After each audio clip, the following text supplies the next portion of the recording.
Bonjour à tous et bienvenue sur le podcast Je peux pas, j'ai business. Je suis Aline, coach business chez The Bee Boost et chaque semaine, avec ce podcast, je vous donne les stratégies, les conseils, les astuces et surtout l'énergie pour booster votre business et accélérer vos résultats. Alors mettez-vous à votre aise, installez-vous confortablement et c'est parti pour l'épisode du jour. Hello à tous, j'espère que vous allez bien et bienvenue dans l'épisode 107 du podcast. Mon Dieu, j'étais en train de me dire 107, ça fait un peu chaussette, mais je sais même pas pourquoi je vous dis ça. Bref, bienvenue dans l'épisode 107 du podcast Je peux pas, j'ai business. Et aujourd'hui, on va parler de stratégie d'influence avec mon invité.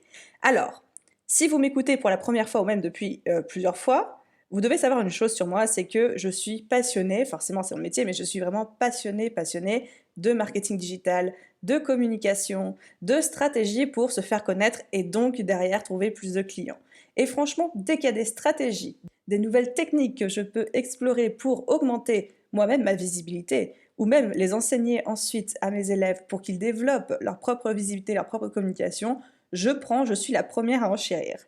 Je vous ai déjà parlé beaucoup de création de contenu. Je vous ai déjà parlé aussi de visibilité, surtout avec l'expérience catching, avec cette nouvelle formation que j'ai sortie sur le plan média. On a vu plein de clés ensemble, etc. Et aujourd'hui, j'avais envie d'explorer avec vous une troisième stratégie pour augmenter sa visibilité, quelque chose dont je n'ai encore jamais parlé sur ce podcast. Et pourtant, je reçois vraiment beaucoup de demandes à ce sujet qui est la stratégie d'influence, c'est-à-dire faire appel à des influenceurs pour faire avec eux du placement de nos produits quand on a un business de produits physiques ou alors qu'ils parlent de nos produits digitaux si par exemple on a des formations, on fait du coaching, etc. Et c'est quelque chose dont je n'avais encore jamais parlé tout simplement parce que je ne l'ai jamais vraiment fait, je n'ai aucune expertise, aucune expérience là-dedans et donc zéro légitimité.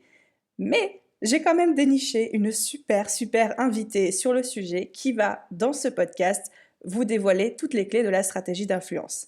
Donc, dans cet épisode, on va voir déjà ce qu'est une stratégie d'influence exactement pour être sûr qu'on parle tous des mêmes choses et peut-être faire tomber quelques idées reçues que vous pourriez avoir à ce sujet. On va voir surtout à quel type de business ça s'applique et ça s'adresse. Et non, ce n'est pas réservé que aux business qui vendent des produits physiques. Les personnes qui nous écoutent actuellement, qui sont dans la vente de formation, de coaching, de services, vous pouvez vous aussi faire appel à la stratégie d'influence pour vendre plus et être plus visible.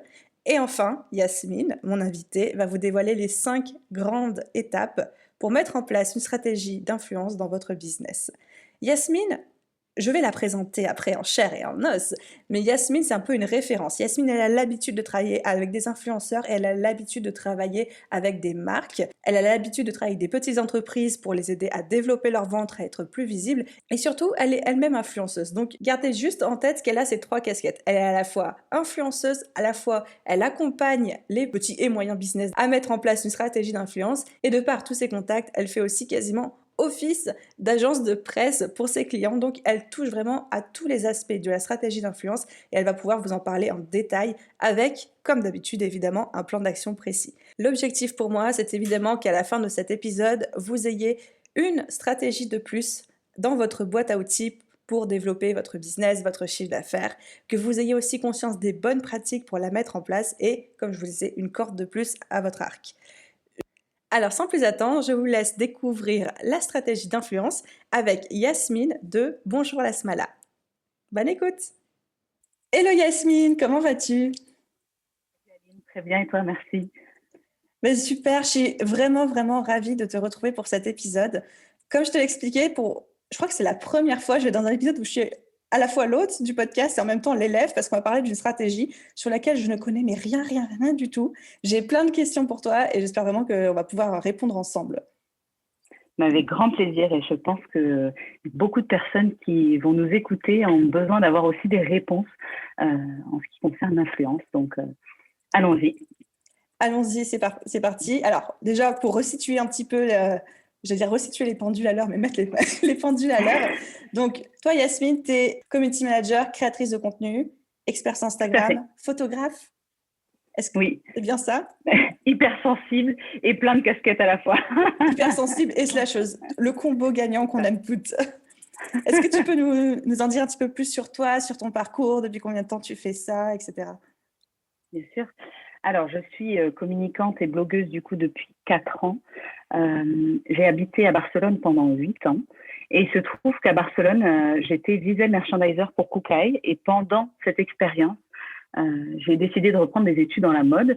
Et je suis arrivée dans une formation professionnelle autour de la communication et des réseaux sociaux. Et donc, c'est comme ça que j'ai commencé à prendre en main un petit peu les réseaux sociaux. Je suis arrivée au tout début d'Instagram, par exemple. J'avais à l'époque un Tumblr, Oh, le un fameux blog. Tumblr. Et oui, c'est fini tout ça. Donc voilà, je suis arrivée un petit peu comme ça et c'est vrai que ça m'a tout de suite plu. J'ai adoré tout l'aspect esthétique et à la fois stratégique qu'apportent des réseaux sociaux comme Instagram.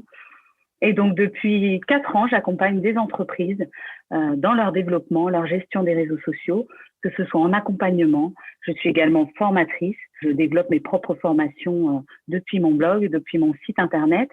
Et voilà, j'accompagne tout type de personnes, d'entrepreneurs. J'ai beaucoup de femmes comme clientes, petites et moyennes entreprises, que ce soit dans des milieux de prédilection comme la mode, la déco, l'enfant. Voilà. Du coup, tu fais plutôt pour les prestataires de services, les gens qui vendent des produits physiques ou tu fais un peu des deux? Comment ça se passe? Oui, alors c'est plus pour de la vente de produits généralement. Par exemple, dans la déco, j'ai une marque qui fait des revêtements muraux, des tissus, des papiers peints. Plutôt dans la mode, j'ai travaillé pendant un moment aussi avec une marque de mobilier français. Là, j'ai une autre cliente qui est plus dans la cosmétique, produits naturels français, aussi une marque française. Donc voilà, vraiment vente de produits avant tout. Super.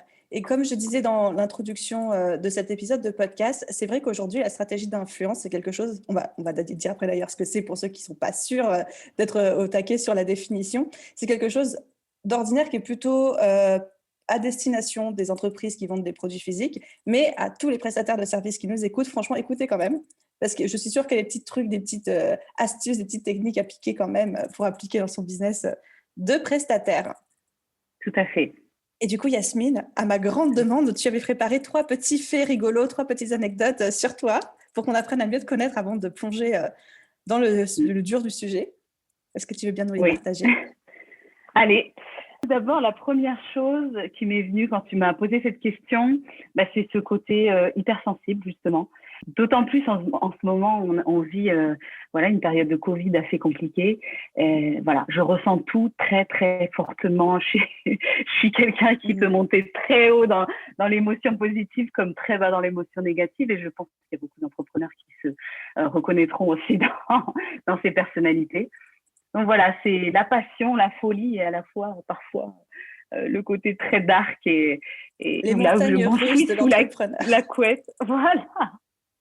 En plus, ajoute à ça l'entrepreneuriat qui est quand même, qui demande du courage et de la force au quotidien. Donc voilà, ça c'était la première chose. Je ne sais pas si c'est vraiment fun, mais là pour la deuxième, c'est plutôt le côté lâcher prise et un peu de folie dans la danse. Je suis quelqu'un qui adore danser, qui danse même, qui tapote du pied même chez le boucher en attendant à la queue, qui danse quand il n'y a pas de musique et qui a toujours une musique en tête et qui, voilà, c'est vraiment mon lâcher prise à moi, c'est la danse. Et tu prends des cours de danse ou c'est juste comme ça? J'en ai beaucoup fait depuis toute petite, depuis mes 4 ans à peu près 16 ans. J'en ai fait, j'ai fait tout type de danse. Et depuis 2 ans, je partage mes danses sur les réseaux sociaux et j'invite les gens à être dans ce mood un peu de lâcher prise du mouvement parce que moi, j'y crois fort. J'y crois à 200% aussi avec toi. Et la dernière fun fact, je me réfugie dans la bouffe quand ça va pas et j'adore manger et je suis plus gras que light en fait. Alors, team sucré ou team salé? J'ose le dire. Team sucré et salé, mais il faut que ce soit assez gourmand. Voilà. Team tant que ça se mange et que c'est gourmand. Voilà, exactement. Mais je trouve ça génial ces 3 petits faits parce que je pense que ça va. Il y a beaucoup, beaucoup, beaucoup de personnes qui nous écoutent qui vont se reconnaître dans toi, dans le côté à la fois hypersensible, un peu faux folle, lâcher prise et la nourriture. On va te dire, la nourriture, c'est la vie. Il faut bien le dire. Ouais. Exactement. Un petit plaisir qu'on ne nous enlève pas en ce moment. Un des rares, c'est clair. Ok, parlons peu, parlons bien. Qu'est-ce qu'une stratégie d'influence quand on est en business et quels sont ses avantages? Parce que je crois que je n'ai, je suis sûre, personnellement jamais parlé de ça à qui que ce soit, dans aucun épisode de podcast. Waouh! Ouais, la pression, la pression. La pression. Alors, attention, j'arrive. J'adore. Tatatin. La stratégie d'influence, qu'est-ce que c'est? Pour parler simplement, en fait, une stratégie d'influence, ça sert à gérer la réputation, l'image d'une entreprise, qu'on soit voilà, une petite entreprise, prestataire de services, entrepreneur, qu'on ait un projet, une idée. La stratégie d'influence, elle est possible. Aujourd'hui, c'est une stratégie assez puissante pour se faire connaître, notamment sur les réseaux sociaux, pour vendre ses produits. Voilà, c'est une méthode qui est vraiment là pour aider à bâtir la confiance des marques auprès de leurs consommateurs. Et tout ça via des campagnes de communication digitale. Donc là, on part un peu dans l'aspect technique, mais en gros, les marques vont faire appel à des influenceurs, des personnes qui sont assez suivies. Alors, quand je dis influenceurs, ça ne veut pas forcément dire blogueur, c'est tout type de personnes qui a de l'influence aujourd'hui et qui correspond parfaitement à la cible et à votre projet et à vos valeurs. Et donc, ça va être vraiment ce côté confiance, comment interagir avec l'audience, quel genre de publicité plus efficace pour toucher un maximum de personnes. En fait. Voilà. Donc, c'est vraiment pour améliorer l'image, gagner en engagement et aussi gagner en conversion derrière sur le site, sur les ventes et tout ce qui s'ensuit. Donc, si je résume avec mes mots, c'est d'abord une stratégie pour la visibilité, et ensuite aussi pour le marqueur de crédibilité, de confiance et la vente à la fin. Et tout ça en faisant appel à des influenceurs auprès desquels on va faire du placement de produits et qui vont faire notre promotion en fait. Tout à fait. Ayant moi-même la casquette d'influenceuse, finalement, je fais ça aussi je précise depuis que quelques années. Tout le monde doit aller te suivre sur ton Instagram. Tu as genre 30 000 abonnés, c'est trop top. Oui, durement gagné, mais ils sont là. Mais c'est les vrais, c'est ceux qui sont engagés. Oui, c'est vrai que c'est assez beau et je suis hyper contente de ce parcours et c'est un chiffre dont je suis fière. Tu parlais justement de ça la dernière fois dans Catching et c'est quelque chose qui me fait du bien parce que je me dis que j'ai une communauté quand même hyper bienveillante et qui est là et qui me fait confiance. Et c'est justement ce que permet la stratégie d'influence, d'aller toucher des audiences qui ont confiance en une personne et qui la suivent en fait dans son quotidien. Mais justement, du coup, c'est une transition parfaite vers ma prochaine question, c'est quels sont les grands avantages de faire appel à cette stratégie VS, par exemple, de la publicité payante? Alors, la publicité payante, le souci, c'est que, enfin, c'est pas un souci d'ailleurs, mais voilà, on est vraiment sur des influenceurs, on est vraiment dans l'humain, dans le partage, et surtout, ce qu'apportent les influenceurs, c'est l'authenticité, qui est un facteur important dans la réussite d'une campagne telle que voilà le marketing d'influence.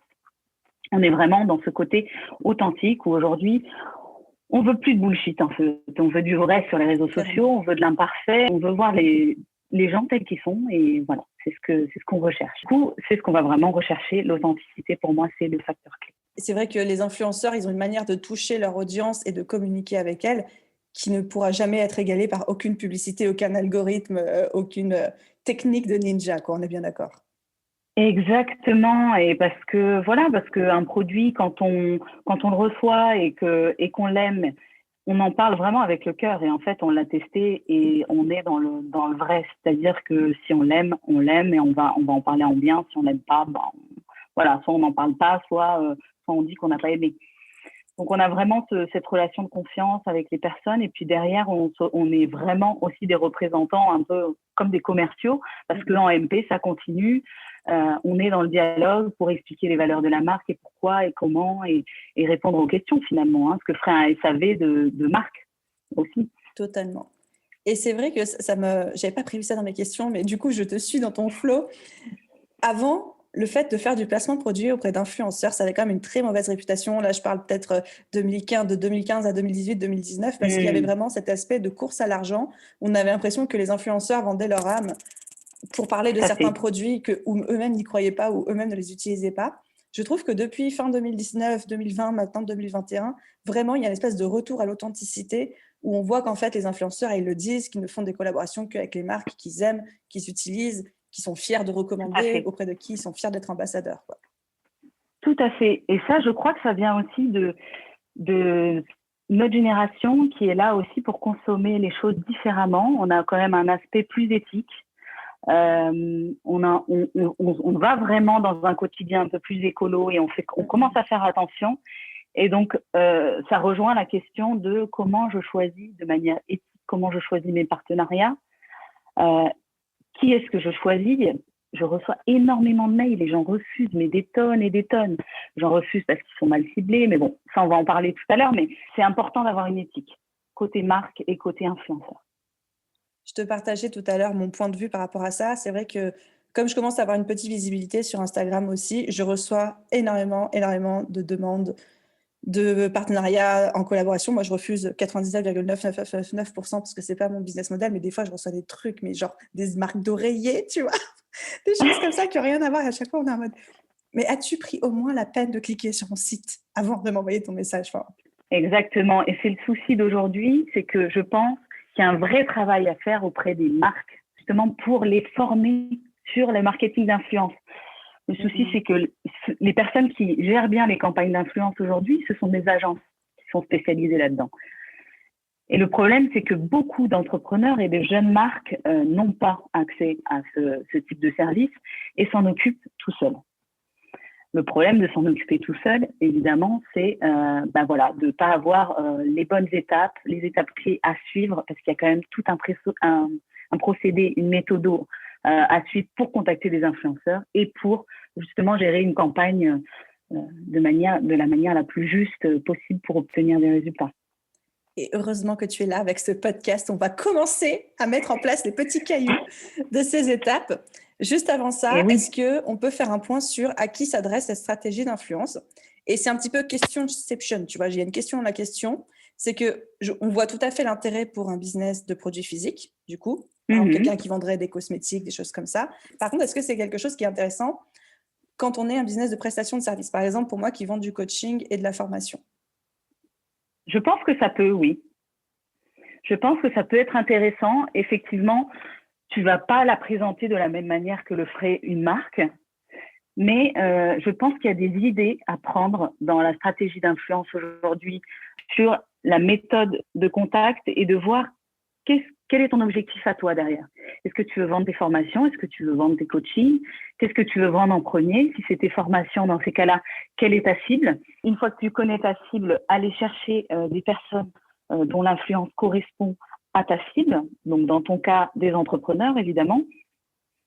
Et à partir de là, voir comment tu peux cadrer une collaboration avec des influenceurs, mais très bien sélectionnés, choisis, et ne pas en contacter 1000 dès le début. C'est-à-dire que vraiment avoir une liste de personnes où tu es sûr que ça peut potentiellement matcher et avec qui tu veux essayer de travailler et de commencer dans l'influence. Voilà. Parfait. Et le mieux ce sera organisé, le mieux la relation se passera aussi derrière parce que vous aurez dit, chacun aura exprimé ses attentes. Et voilà, et l'idée, c'est que ce soit du gagnant-gagnant aussi et que tout se passe bien. Donc, pour récapituler, et ça c'est hyper important, c'est que tout le monde devrait écouter ce qui va suivre, les 5 étapes que tu vas nous donner après. Ne serait-ce que, et là je m'adresse à ceux qui nous écoutent, donc évidemment les gens qui ont des produits physiques, les gens aussi qui vendent de la prestation de service, et même tous les gens dans mon audience, parce que je sais qu'il y en a, qui ont envie aujourd'hui de savoir, par exemple, comment démarcher quelqu'un qui a un peu plus de visibilité que soi pour, je ne sais pas, faire une interview dans son podcast, je balance ça comme ça, pour écrire un article invité pour son blog, dans le but d'accroître sa visibilité, et bien ça va servir aussi. Exactement, tout à fait. Alléluia. Et moi, je m'en sers beaucoup pour moi-même aussi. Donc, c'est toi qui m'as contacté pour venir sur ce podcast, donc je pense qu'on peut le dire. Oui, et madame. Tu l'as très bien fait. Et tu l'as très, très bien fait, la preuve. C'est vrai que au tout début, quand je commençais à contacter des personnes comme ça pour des échanges de visibilité, mais aussi pour parler de choses qui nous connectent, nos passions, cette fameuse communauté d'alter ego finalement, j'avais toujours peur d'être trop culottée, de trop oser, de pas mâcher mes mots, parce que j'ai des idées et paf, je les retranscris, j'écris un message et j'envoie, si tu veux, tu vois. Donc, mais en fait, il faut vraiment oser. Et moi, s'il y a un conseil à donner, c'est d'oser. Ne pas avoir peur de se prendre des portes au début, c'est pas grave, on est tous passés par là, en fait. On peut vraiment faire confiance et essayer et y aller à fond. voilà, avancer comme ça. Donc, on peut commencer la petite formation. Ouais, bah, écoute, je te propose effectivement, tu nous as préparé les 5 étapes pour démarrer dans l'influence et la mettre en place dans son business. Et après, en conclusion, moi, je te dirai qu'est-ce qui a fait que moi, j'ai accepté ta démarche quand tu m'as envoyé ce message en D'accord. disant coucou si tu cherches des invités pour ton podcast. Donc voilà, Ok. je dévoilerai la raison de mon accord à la fin. Ah, super, ça m'intéresse aussi. Hey, hey, Alors, je fais durer le plaisir, tu vois. la première étape, et qui est la clé d'ailleurs, c'est d'abord de définir ses objectifs. Comme dans plein d'autres domaines, en fait, à chaque fois qu'on a une action à faire, que ce soit du sponsor ou de l'influence, on se doit de définir des objectifs. Pourquoi on veut le faire? Qu'est-ce que ça doit nous apporter? Voilà. Donc, définir des objectifs, ça peut être, amener des clients sur mon site, ça peut être vendre des produits, ça peut être vendre ta formation, comme tu le disais tout à l'heure, ou la mienne d'ailleurs, vendre plus d'accompagnement ou plus ceci, plus cela. Ensuite, se demander si on a un budget ou non. Là, il faudra être clair. J'ai pas de budget? Non. OK. Si c'est non, qu'est-ce que je peux proposer? Si c'est oui et que j'ai un budget, combien j'ai de budget mensuel, annuel, trimestriel? À vous de définir un budget. Mais ce qu'il faut savoir, c'est que qu'on soit dans la prestation de service ou dans la vente de produits, aujourd'hui, la communication, elle représente quand même 70% des budgets. Mm-hmm. Que ce soit pour aller se former, que ce soit dans du sponsoring, de l'influence, tout est digitalisé et encore plus avec la période de Covid qu'on est en train de vivre. Voilà. Ça, c'est le premier point qui est un point assez clé. Ensuite, la base. C'est pas sexy, mais c'est la base. C'est pas sexy, mais c'est la base. Ouais, voilà. À qui je m'adresse et qui je vise et quels sont mes objectifs. Ensuite, on va arriver dans le côté, donc on en parlait tout à l'heure, l'authenticité, qui est un facteur important dans le marketing d'influence. Là, ça va être de s'assurer de la cohérence entre l'audience, votre audience, et qu'elle soit raccord avec celle de l'influenceur. Là, on est dans la cible. Bien cibler les personnes avec qui on veut travailler. Parce que la plupart du temps, comme tu l'as dit toi-même, tu reçois des mails complètement à côté de la plaque. J'en ai reçu aussi des tonnes. Complètement à côté de la plaque, pas du tout dans ce que je montre sur les réseaux sociaux, dans mes thématiques. Donc voilà, c'est important de très bien cibler, comme c'est important de déjà suivre le travail de cette personne. On ne peut pas lui envoyer un mail si on ne la suit pas, si on ne va pas voir son contenu, enfin voilà. Ça, c'est aussi une chose importante à mentionner. Pour respecter, je pense que s'il y a Bon, déjà, il faut connaître l'audience pour être sûr que ce soit adapté à notre business, mais il y a aussi un petit côté, les influenceurs sont pas bêtes. Ils savent que vous venez gratter de la visibilité. Donc, il y a un moment, je vais dire les choses telles qu'elles me viennent, mais si à un moment, on ne leur montre pas, qu'on flatte un minimum leur ego en disant je suis ton travail, ça ne peut pas fonctionner si on débarque en mode je ne sais même pas ce que tu fais. Là, l'ego de l'influenceur en prend un coup et c'est se griller avant même d'avoir commencé la collab, quoi. Oui, tout à fait. Et puis, c'est comme toute relation, finalement, quand on veut commencer une relation de business avec quelqu'un, quand on a besoin d'embaucher ou quoi, tu te renseignes un minimum. Tu te renseignes, c'est du respect. Et puis, si tu viens gratter de la visibilité, écoute, moi, j'ai mis du temps avant de construire cette audience, donc fais les choses bien, quoi. Respecte. Voilà, c'est important. Moi, je vais me faire tatouer ça sur le front. Respecte. Ouais. On en a bien besoin. Donc voilà, plutôt que d'aller à la va-vite, bien respecter ce point-là aussi. Qualité plutôt que important. Quantité. Exactement. Vous avez aussi un outil qui s'appelle Creator IQ, qui est vraiment un outil complet de gestion et d'amélioration de marketing d'influence. Donc vraiment, c'est là où on va aller pouvoir chercher les bons influenceurs. Si on est une entreprise, par exemple, si on est prestataire de service, et ben là, on fouille, on est sur Instagram, on essaye de chercher par mots-clés, sur des hashtags, on va voir des personnes à qui on a déjà pensé. Voilà, il y a vraiment ce travail-là de recherche en premier. Et d'ailleurs, pardon, je me permets de t'interrompre, je rebondissais au fur et à mesure. Ce que je conseille aussi des fois quand on cherche des influenceurs, c'est de demander déjà à notre communauté qui sont les influenceurs qu'elle suit. Parce qu'il y a fort à parier que la communauté qui nous suit et qui suit des influenceurs, les influenceurs en question sont suivis par d'autres personnes qui pourraient nous suivre nous aussi, tu vois, ça fait genre… Exactement. Et le réseau social est pensé comme ça, hein, Instagram d'ailleurs. On est connecté, notre communauté est connectée à une autre. On est forcément dans une communauté où on a déjà ciblé par rapport à notre contenu Donc, c'est tout bénef, en fait. Le travail est déjà en place. Ça, c'est pratique. Ensuite, on a la partie prise de contact. La fameuse. Alors là, il va falloir qu'on passe un petit peu de temps parce que je sais que c'est ce qui fait peur. Ouais, c'est ce qui fait peur. Et pourtant, il faut le faire. Même s'il y a des personnes qui potentiellement ne vous répondront jamais parce qu'elles sont trop occupées ou qu'elles ont lu et qu'elles n'ont pas le temps de répondre encore. Il y a des personnes qui, plus la personne va être suivie, plus il faut se dire qu'elle aura aussi peut-être du business. Et donc, c'est pas forcément de la méchanceté, c'est plus un manque de temps. Et souvent, moi je le vois avec ma façon de procéder, souvent j'ouvre un mail, je lis, et je le laisse de côté si ça m'intéresse pas forcément tout de suite, je le laisse de côté et je réponds plus tard. Je réponds toujours par contre, mais voilà, c'est aussi la manière de procéder. Il faut vraiment, dans la prise de contact, il va falloir impacter le regard, parler de manière personnalisée à la personne que vous allez contacter. Ça, c'est très important. Donc, une fois que vous avez votre liste de personnes à contacter, faites-le par mail, première chose. Envoyez un email et pas un MP. Le problème des MP, c'est que c'est pas du tout organisé, c'est un enfer. On y passe trop de temps. Enfin, voilà. Si vous voulez vraiment un retour sur vos mails, contactez via mail. On est toujours plus attentif à ça. Ensuite. Et puis surtout, on peut retrouver facilement un mail. Enfin, ça t'est certainement déjà arrivé aussi. J'arrive à un stade, je sais, je fais le parallèle avec moi-même dans mon business où des fois, il y a des MP Instagram, je les ouvre et j'oublie de les mettre de côté ou j'oublie qui me l'a envoyé et à un moment, j'ai envie d'y répondre et après, je ne sais même plus qui et j'arrive plus à remonter, j'arrive plus à retrouver. Enfin, des fois, quand on lâche des vues, c'est même pas qu'on est hautain ou qu'on est inaccessible ou qu'on crache sur les gens, c'est juste des fois qu'on n'arrive plus à retrouver le message, quoi. C'est ça. Et ça, c'est important de le préciser, je pense, parce que c'est tout bête. Mais si demain, vous tous, vous recevez 50 à 100 messages par jour, comment est-ce que vous les gérez? C'est ça aussi. C'est juste prendre le temps de se dire, waouh, ok, potentiellement, il y a beaucoup de personnes qui lui écrivent et je peux attendre un petit peu. Mais n'hésitez pas à relancer aussi. Si vous vous contactez en MP, il faut relancer parce que moi, la plupart du temps, je suis « Oh non, ça ne m'a pas relancé, du coup, je ne peux plus lui répondre. » C'est ça, j'ai perdu le fil. Au bout de combien de temps on peut relancer? Une semaine, généralement.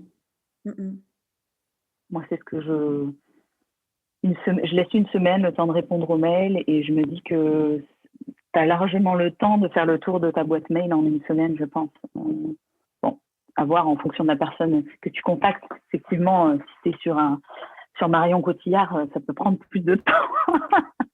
C'est à peu près moi la durée que je préconise aussi, entre une semaine et 10 jours. Mais il ne faut pas prendre la mouche si la personne ne vous a pas répondu en 24 heures ou 48 heures ou même 72 heures. C'est surtout ça qu'il faut dire. Oui, et c'est vrai que le problème d'un réseau social comme Instagram, c'est que c'est de l'instant.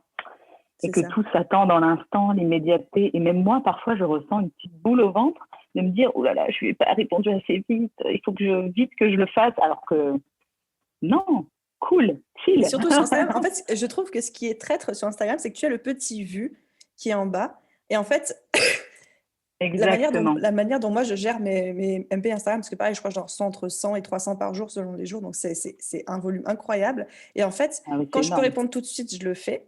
Mais quand j'ai pas le temps, ce que je fais, c'est que je lis le message et je le fais basculer dans la boîte générale. Et je sais qu'en fait, tous les messages qui sont dans la boîte générale, c'est des messages auxquels il faut que je revienne. Donc du coup, ça marche bien et comme ça, j'arrive à limiter le nombre de MP qui passent à la trappe. Intéressant. Franchement, ça marche je prends le conseil. Eh ben, vas-y. Franchement, non, mais ça passe vraiment très bien. C'est comme le principe de mettre le message sur non lu ou un truc comme ça. Seulement, du coup, les gens, ils voient que j'ai vu le message. Et des fois, je peux mettre jusqu'à 2, 3, 4 jours à revenir vers eux en fonction de est-ce que la demande est compliquée, est-ce que ça me demande de faire des recherches, un effort de faire des vocaux de 5 minutes pour leur répondre. Et du coup, à chaque fois, je me stresse en me disant le pauvre, il va voir que j'ai lu son message, mais que je n'ai pas encore répondu pendant X jours.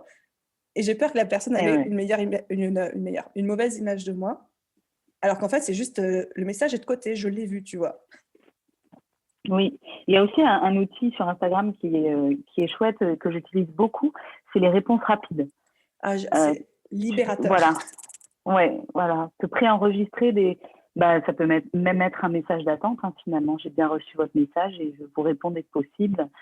C'est une manière de rester un minimum organisé là-dessus, mais c'est vrai que c'est pas toujours simple à gérer tout ça. En tout cas, voilà. quand on est dans la prise de contact par mail, on personnalise son mail en fonction de la personne qu'on a en face et de l'influenceur avec qui on veut travailler. On évoque aussi, on parle de son business, qui on est, ce qu'on fait, très très important. Avec pourquoi pas, si on a un petit dossier de presse, des images à montrer, si on a une marque, ou alors renvoyer vers le lien aussi du site, de l'Instagram, tout ce qui peut être bon pour vous et pour que la personne ait envie de travailler avec vous, il faut l'intégrer dans ce mail.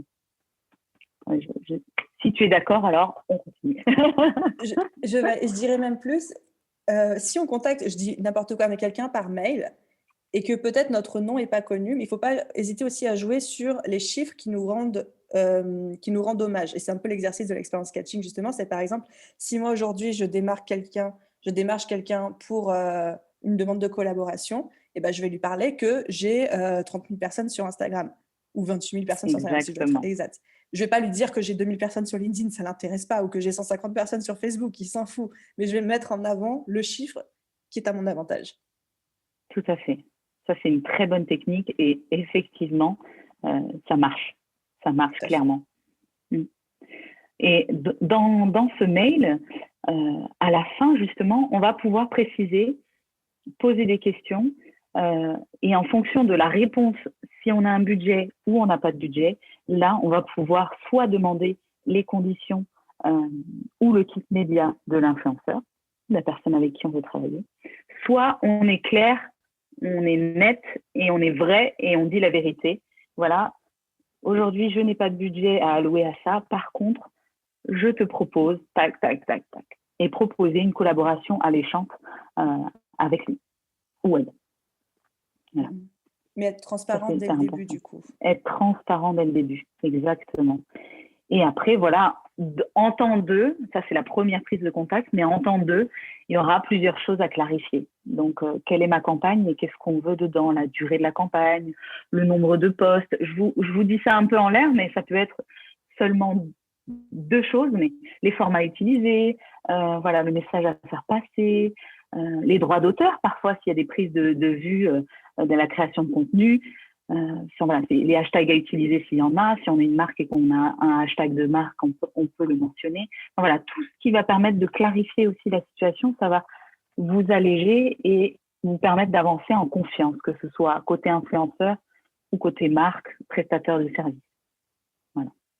Elle était longue cette étape, mais elle est hyper importante et clé, je pense, dans la démarche. Bah, je trouve que c'est l'étape, entre guillemets, où tout se joue quasiment, quoi. Ma question suivante, je ne sais pas si tu t'avais prévu d'en parler après, mais c'est celle qui me vient, c'est est-ce que tu conseilles d'avoir un contrat signé avec l'influenceur ou pas? Alors, ça, c'est toujours mieux parce que c'est pro, en fait, tout simplement. Vous pouvez avoir un modèle de contrat aujourd'hui, en tapant sur Google, vous trouvez des modèles de contrat, j'en suis sûre. Très simple, en fait, où vous reprenez les termes que je viens d'évoquer là. Qu'est-ce qui a été conclu, à quelle date, quelle est la durée de la campagne, les postes prévus, de quoi on va parler, peut-être faire valider aussi derrière. Après, je vais revenir là-dessus, mais plus on va avoir de conditions et plus il va falloir faire attention si on n'a pas de budget. Si on n'a pas de budget, on ne peut pas en fait donner autant de conditions parce que ça représente un taf qui est assez énorme côté influenceur et c'est souvent ce qui leur fait mal au cœur aujourd'hui. Et je suis dans des groupes entre influenceuses où on s'entraide là-dessus et je sens que ça les bloque en fait. Quand il y a trop de demandes de la part de la marque et zéro budget. Et zéro budget. Parce que en fait, personne ne mange en recevant un shampoing, personne ne mange en recevant un bouquet de fleurs. Voilà, on a aussi nos factures, on est en micro-entreprise. Et donc, c'est vrai que au bout d'un moment, on a besoin aussi on pose un peu les limites là-dessus. Parce que c'est vrai que ce que tu disais tout à l'heure et ce qui était vrai, c'est que pendant plusieurs années et encore aujourd'hui, beaucoup d'influenceurs ne sont pas rémunérés, acceptent aussi des collabs sans être rémunérés. Et donc, le problème, c'est que c'est une mauvaise habitude qui continue et qui devient un peu là, c'est bon, c'est la limite. Là, maintenant, il faut quand même, c'est un travail de photo, rédaction, c'est un métier, savoir parler à sa communauté, même si ça paraît simple, en fait, c'est un métier. Tout à fait. Donc voilà, ça, c'était important de le préciser. Si on a un budget, plus on a un budget, plus on peut s'octroyer le droit d'être précis dans les conditions. Si on a moins de budget, on va quand même clarifier ce qu'on recherche et nos objectifs auprès de l'influenceur. Mais là, il faudra lui laisser une certaine liberté. Et même quand c'est rémunéré, c'est très important de laisser la liberté de l'influenceur que vous avez choisi, parce que vous l'avez choisi pour une bonne raison. Donc, c'est très, très important de le laisser s'exprimer comme il veut, en fait, sur son réseau et pour son audience. Voilà, donc ça, c'est la troisième étape. Pour la quatrième, je dirais que c'est plus une récompenser l'influenceur. Si vous avez travaillé avec quelqu'un et que vous êtes content, une manière de le récompenser, c'est de lui donner aussi de la visibilité sur vos réseaux sociaux. Et que ce soit en fait du donnant-donnant. Ça paraît tout simple, mais il y a encore des marques aujourd'hui qui ne le font pas forcément. Voilà. Donc ça, c'est tout bête, mais c'est important de le faire. Et même si nous-mêmes, on a une petite audience comparée à celle de l'influenceur, rien que le geste, le fait qu'on y ait pensé, ça lui fera plaisir. Exactement, oui. C'est comme une relation commerciale qu'on aurait envie de continuer peut-être dans le futur. Et ça, c'est quelque chose que je n'ai pas mentionné, mais qui est hyper important. Une fois qu'on a trouvé les influenceurs avec qui on aime travailler, privilégier la durée avec les mêmes personnes, en fait. Parce que plus on va répéter une marque, un service avec lequel on a été content, plus ça sera en fait d'autant plus fort et plus authentique auprès de l'audience, qui verra que vraiment vous êtes vraiment content de ce service ou de ce produit. Carrément. Ça, c'est hyper important.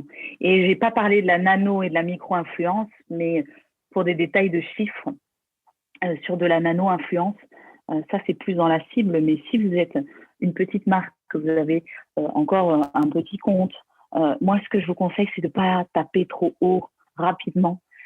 Essayez de cibler les personnes qui sont accessibles. La nano-influence, c'est déjà entre 5 et 10 000, il me semble. Il me semble que c'est ça. Et 10 000, pardon. Entre 1000 et 10 000. Et après, on passe en micro-influence jusqu'à 100 000, je crois. Micro qui est déjà quand même un peu macro, quoi. Hein. Mais voilà, sachez que après, ça ne veut pas dire que les micro-influenceurs ne doivent pas être rémunérés. Attention, enfin les nanos, pardon. Tout le monde doit être rémunéré pour son travail, je pense. Après, quand on a un énorme coup de cœur, moi je parle en tant qu'influenceur, quand j'ai un énorme coup de cœur et que ça a été très bien ciblé et que ça répond aux valeurs que je défends, donc notamment fait en France, dans la durabilité, traçabilité, etc. Là, je peux travailler sans être rémunéré. Donc, je me laisse toujours une marge de manœuvre sur ce genre de contrat. Voilà. Hyper intéressant. Et la toute dernière, on serait plus dans l'analyse des résultats à suivre et à analyser, voir un petit peu quelles ont été les retombées. Et pour ça, je vais vous partager un petit peu ma technique à moi. J'ai un tableau où je rentre pour mes clients, quand je démarche des influenceurs, je rentre pour mes clients les noms des influenceurs, leur audience, ce qu'on leur a envoyé, à quelle date, quel type de collaboration on a défini ensemble. Est-ce que c'est un concours? Est-ce que c'est un post? Est-ce que c'est une story? Est-ce que c'est un Reels? Enfin voilà, tout ça. Et les retombées. Quels ont été les résultats au niveau de l'audience? Je fais toujours des captures écran avant la campagne et après. Et c'est comme ça que je vois en fait le nombre d'abonnés qui sont arrivés sur la page, les retombées, les messages privés, tout ça en fait. Simple, efficace. Simple, efficace et à la portée de tous finalement. D'avoir un petit tableau de suivi comme on ferait pour un tableau de personnes à contacter, comme on le fait avec nos tableaux de compta. Enfin voilà. Et tout ça, c'est vraiment réfléchir à des idées et avoir... il y a un côté un peu instinctif finalement. Et moi, quand je t'ai contacté, c'était assez instinctif parce que j'ai commencé à regarder tes contenus et j'ai trouvé que tu apportais vraiment des outils très utiles à ton audience, que c'était toujours très pertinent. Et je me suis dit, oh là là, parlons peu, parlons bien, j'ai envie de discuter avec Aline et d'y partager des choses et qu'on puisse se nourrir l'une et l'autre. Et son audience aussi, qui est une cible d'entrepreneurs qui qui est la mienne aussi finalement. J'ai beaucoup Mm, mm. d'entrepreneurs qui me suivent et que j'accompagne. Donc voilà, c'est la fin des 4 étapes. Des 4 ou des 5, Et les 5. des 5. Pardon. Mais c'est vrai qu'on dirait 4 parce que c'est passé très vite et j'étais pendue à tes lèvres. Je trouve que c'était hyper intéressant. Merci d'être entré autant dans les détails parce que j'ai conscience que il y a toute une espèce d'aura de mystère. On ne parle pas trop de comment ça fonctionne, la stratégie d'influence, et c'est un truc un peu mystique.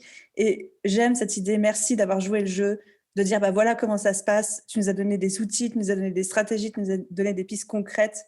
Et en tout cas, moi, dans ma tête, c'est beaucoup plus clair, quoi. Donc, merci pour ça. Ah, chouette. Ah, non, non, non, avec plaisir. Et s'il y a bien une chose qui m'anime dans ma vie d'entrepreneur, c'est vraiment cette transmission-là, en fait.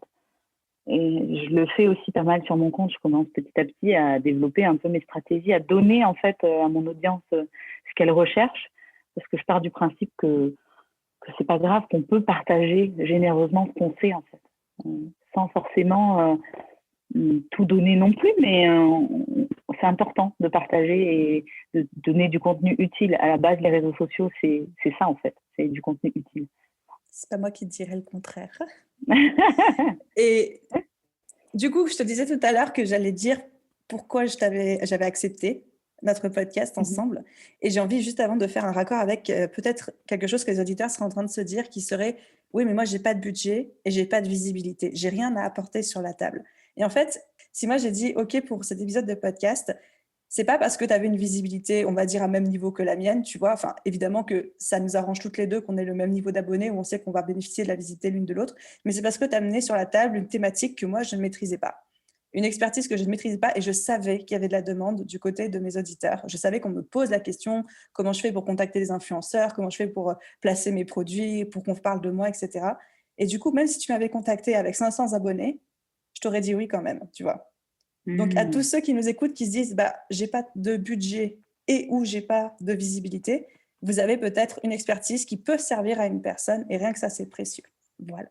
Tout à fait. Oh donc j'ai bien ciblé. T'as extrêmement bien ciblé. Et je suis sûre qu'il y en a plein qui vont être mais absolument ravis d'écouter cet épisode, de te découvrir. Et évidemment, tous les liens qu'on a cités, je les mettrai dans la description du podcast. Oui. Et en parlant de te découvrir, est-ce que tu veux bien nous dire un petit mot sur toi, ce que tu fais, si les gens maintenant ont envie de travailler avec toi, ont envie de mettre en place leur stratégie d'influence, même leur stratégie Instagram, parce que je crois que tu as une formation Instagram. Comment on fait? Oui. Comment on fait? Alors voilà, ce qui est chouette, c'est que j'ai l'opportunité de l'expliquer, parce que c'est vrai que quand on arrive sur une page Instagram et qu'on est dans des profils comme ça, multicasquettes, et on ne sait pas forcément ce que la personne fait tellement elle aime de choses. Donc moi, j'accompagne des entreprises, mais je fais de la formation. Je fais de la formation Instagram essentiellement aujourd'hui, que ce soit à travers mon site ou depuis peu dans un centre de formation à Toulouse. Et dans ce centre de formation à Toulouse, je vais aussi développer une formation autour du marketing d'influence qui sera en ligne. Donc, on pourra aussi retrouver plus tard. Voilà. Mais en attendant, en tout cas, je fais aussi des accompagnements sur de l'influence. Donc, j'accompagne prestataires de services ou des marques justement à contacter d'autres influenceurs. Et j'ai cette casquette-là qui me permet autour de moi d'avoir comme un carnet un réseau. Mon réseau est là. Et donc, tout devient un peu plus facile quand on se parle d'influenceur à influenceur. Voilà. Et on a tout de suite les bonnes techniques, les bonnes pratiques, Donc, voilà. En deuxième temps, voilà, j'ai ma formation Instagram qui est vraiment regroupe plusieurs points autour d'une stratégie, comprendre un petit peu Instagram. C'est vrai que c'est un réseau social qui devient de plus en plus compliqué et hors de portée, je trouve, parce qu'il y a toujours des nouvelles fonctionnalités, toujours des choses à suivre au niveau de l'algorithme. Ça peut rendre un peu fou quand on est seul à tout faire chez soi. Donc, n'hésitez pas à m'écrire, à remplir le petit formulaire sur mon site si vous souhaitez qu'on travaille ensemble. J'ai différentes formules, d'une plus accessible à une complètement dans la gestion, c'est moi qui gère tout. J'essaye vraiment de m'adapter aux personnes que j'ai en face. Donc, n'hésitez pas à me contacter. Je ne suis pas inaccessible. Voilà. Ne lui envoyez pas de MP sur Instagram pour pas que ça se perde. Non, stop MP. Je l'ai mis d'ailleurs dans ma bio. Hein. C'est ce que j'allais dire. J'ai vu que tu l'avais mis dans ta bio. Ne m'envoyez pas de MP, quoi. Mais non, mais parce qu'après, ça me rend triste si je peux pas répondre aux gens. Et je sais que moi, au début, quand je contactais des gens et que j'avais une petite audience et que personne ne me répondait, je le vivais un peu mal. Donc, j'essaie de faire attention à ça. Voilà. Parfait. Mais je mettrai tous les liens de toute façon de ta formation, de ton site, de ton formulaire de contact dans la bio pour que Merci, les gens. Aline. Mais attends, merci. Franchement, merci à toi pour ta générosité. Encore une fois, toutes les pistes que tu nous as données, je trouve que le plan d'action est extrêmement, extrêmement clair. Donc, un grand merci à toi. Avec grand plaisir. À tout bientôt, Aline. Merci. À bientôt. Bye. Et bye tout le monde. Au revoir tout le monde. Merci d'avoir écouté. Et voilà les amis, j'espère que cet épisode de podcast vous a plu et que vous avez appris autant de choses que moi. Je me sentais vraiment dans une position d'élève, beaucoup plus que d'experte, dans le cadre de cet échange en particulier, vu que je ne connaissais absolument rien à la stratégie d'influence et je trouve que Yasmine a vraiment bien expliqué les choses. Enfin, en tout cas, de mon côté, ça paraît tellement plus clair à présent. Comme d'habitude, tous les liens qu'on a mentionnés dans cet épisode, y compris les réseaux sociaux de Yasmine, si vous voulez lui faire un petit coucou, la remercier, etc., sont dans la description de cet épisode ainsi que sur le blog dans l'article associé à cet épisode de podcast. Et comme d'habitude, si cet épisode vous a plu, n'hésitez pas à laisser une note, un commentaire. C'est vraiment ça qui aide le podcast à se faire développer, à se faire connaître, qui me permet d'aller démarcher des influenceurs, n'est-ce pas, pour leur proposer de venir intervenir et de vous faire profiter de leur expertise. Un grand merci à ceux qui prendront le temps de le faire. À vous tous, merci d'avoir été là jusqu'au bout. Je vous souhaite une excellente journée, soirée, après-midi, nuit, où que vous soyez. Et je vous dis à très vite dans un prochain épisode de podcast. Bye bye!